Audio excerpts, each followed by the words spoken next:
Get ready to be swept off your feet. Welcome to the Lover List, where Reddit's most romantic love stories come to life. Hit that like button, leave a comment, subscribe and turn on notifications if you're ready for a love ride. What are some good first date questions to get to know someone? What's the largest mammal you think you could knock out with a single punch? In an emergency, how many third graders could you fight off? Beyond maybe a dozen, numbers don't really matter because they just get in each other's way. The critical factor is keeping your legs free. If they clump up holding onto your legs, they restrict you movement enough that others can knock you over. After that, you are done for. Also be aware that the longer the fight goes on, the more inevitable it becomes that one kid will get the idea to give you a wedgie, which will immediately be seized as the primary battle tactic by all the other kids from that point on. It won't allow them to win, but it is really distracting and painful. What are some things our parents don't know about you? The irony of all these hilarious answers is that you could probably use literally any of these questions on a first date and they'd most likely laugh, which by nature makes them good questions to ask even though they're intended to be bad ones. ITT joke answers are meta AF. Have you ever had a dream that you had to, you could, you do, you wit, you could do so, you do, you could, you wanted them to do you so much you could do anything? I read this shit like 4 times in a row, and each time was more magical than the last. On our first date, my husband and I did a thing where one of us would choose a year, then we'd both say what we were doing in that year of our lives. It was a great way to get to know each other.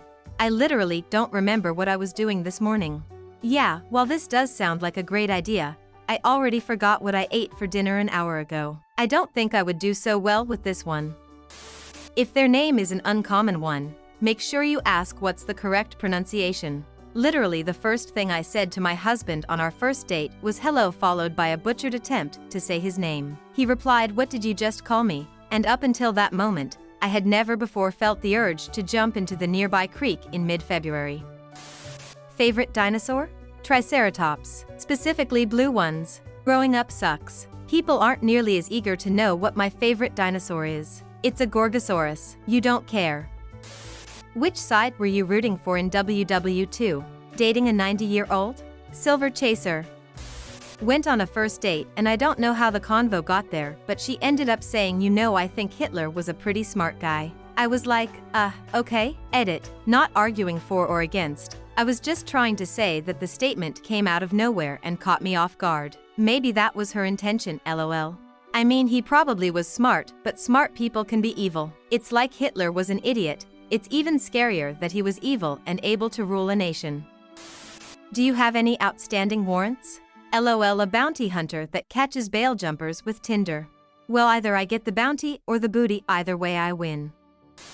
OkCupid had a really cool blog about statistics from their huge user base. The 3 questions they found were best predictors for compatibility. Do you like scary movies? Have you ever traveled alone in another country? Wouldn't it be fun to chuck it all and live on a sailboat? If you agree on those 3, you're likeliest to succeed. Edit. Because a lot of people are missing this and it's bumming them out. Let me say again, agreeing on these questions correlates with success. Your answers yes or no do not matter, how well they match your partner's answers does. Also, yes, it is just a correlation, not a hard guarantee. There are millions of happy couples that disagree on all 3. Some other fun bits from that article: if you want to know if your date is religious, ask how they feel about spelling mistakes. Higher tolerance of spelling mistakes correlates strongly with being religious. If you want to know if your date is DTF, ask her if she likes beer. There is a strong correlation between the 2. What was your first pet's name? What was your 2nd grade teacher's name? What was the make and model of your first car? What is the name of the road you grew up on? What city were you born in? Then read all their emails and DMs. Good way to get to know someone. If you had to choose any 8 characters, numerical, uppercase, lowercase, and special included, what would they be? Hunter 2. What are some good first date questions to get to know someone? Hypothetically speaking, if you were on a first date with someone and it was going really well, would you want that person to bring up that they are down to eat ass, or would you rather wait till you asked them? Ask them who their favorite Muppet is. If they choose anyone other than Gonzo, explain why they are wrong and then leave. Nah man. Animal for life. Then the rest of electric mayhem. Worst answer: I hate the Muppets. Second worst answer: Who/what is a Muppet? 50-50 answer. Kermit/Miss Piggy/Fozzie, unless they can explain their reasoning and they demonstrate actual knowledge of the other Muppets. Best answer, anyone else, because variety is the spice of life. ETA, on thinking more about it further, my initial comment was pre-coffee so my brain wasn't fully engaged. I'd much prefer the answers of I don't have a favorite/didn't watch them growing up/don't like the Muppets/Fozzie because his jokes made my dad laugh waka waka waka, than pretend they have a favorite and just pick one of the better known ones. Especially when we're talking about my compatibility with a fictional person on a fictional first date. In the real world, my criteria would probably be, does the answer lead to an uncomfortable silence or does it lead to an engaging conversation? For example, they never saw the Muppets as a kid but are keen to know more, or they start enthusing about a show with characters they did love, or we start singing moving right along together. Lots of hypothetical situation questions. I find they help you understand how they think and prioritize their lives. For example, if you could travel anywhere in the world for W month, all expenses paid, where would you go? What would you do? Stuff like this is more fun too, even with just getting to know friends. If you could unpillage and unrape a place ravaged by Genghis Khan, which area and why? Why don't you put away your phone? Ugh, I've been off the market for 20 years. That situation must be unbearable. Just recently back on the market after 12 years, and I'll say this, if they can't keep their phone down, they're not into you anyway. Move on. Your parents are about to be executed. You are given a chance to save only one of them. Which one do you choose? Bonus points if you follow up with what's your favorite ice cream flavor. Considering I only have one living, this is an easy choice. Now one of my most liked things of all time is about my deceased dad. Nice. What unresolved childhood trauma will emerge through maladaptive behaviors as we spend more time together? No, you don't ask that on the first date. You let that shine through naturally during the relationship and get to enjoy the surprise like the rest of us. It's like a glittery bath bomb with the prizes inside, but instead of lavender scents, moisturizing oils and some cheap crystals, you get to watch someone slowly fall apart from the crippling dread and surreal imminence of reliving a toxic codependent relationship with their mother. But only it's with you, you beautiful idiot. I don't know if it's good for a date, but it's fun to ask strangers, what's your favorite compliment? It gives you a lot of information, and I think it starts a conversation pretty easily.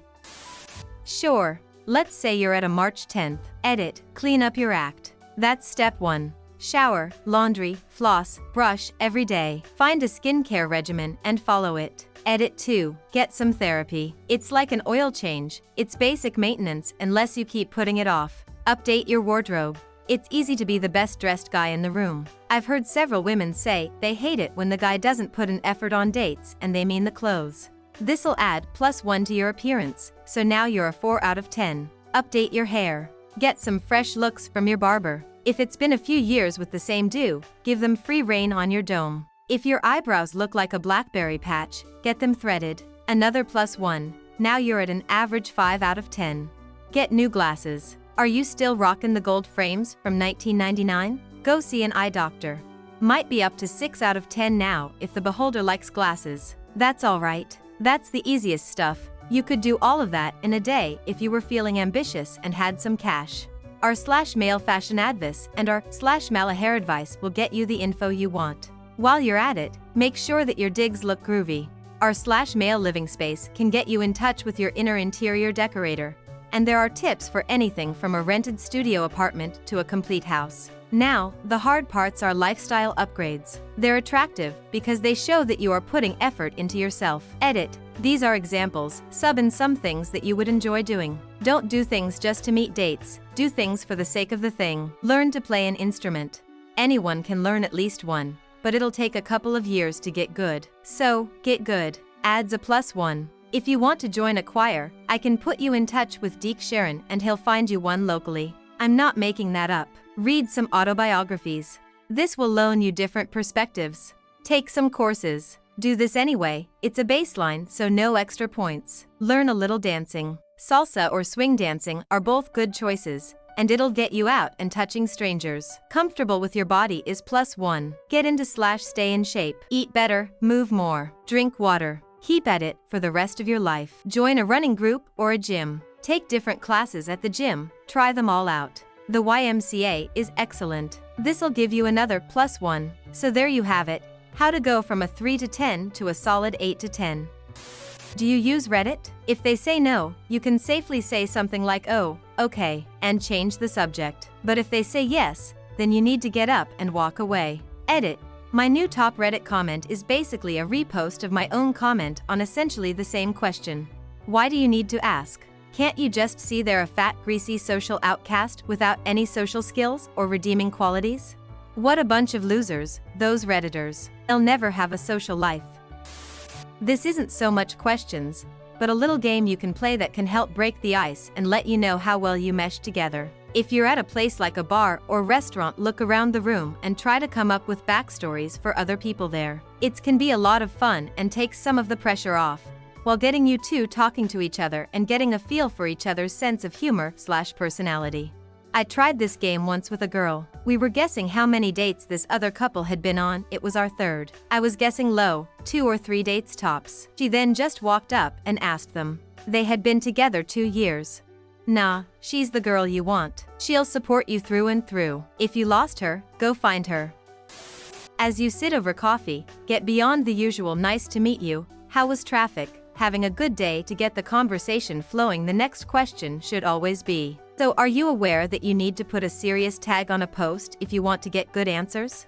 Learned a valuable lesson about tagging posts on Reddit today. LOL, I don't post often and learned this the hard way. Folks will often say that you should stay away from RAP.E on a first date. For the record, that stands for religion, abortion, politics, and exes, the topics you should avoid discussing. Here's the thing, though, unless you're in the market for a short-term, casual relationship, it's in your, and your prospective partner's, best interest to put as many cards on the table as possible. After all, you don't want to spend several months dating, only to discover that you aren't compatible with a person, like, say, because they not so secretly believe that leprechauns control the weather or something. As such, the best conversation starters are those which lead to simultaneously interesting and revealing exchanges. If you had an hour during which any crime was both legal and socially acceptable, what would you do? Are there any social taboos that you feel are a bit ridiculous? Are there any to which you don't personally adhere? What is the most allegedly unacceptable perspective that you hold?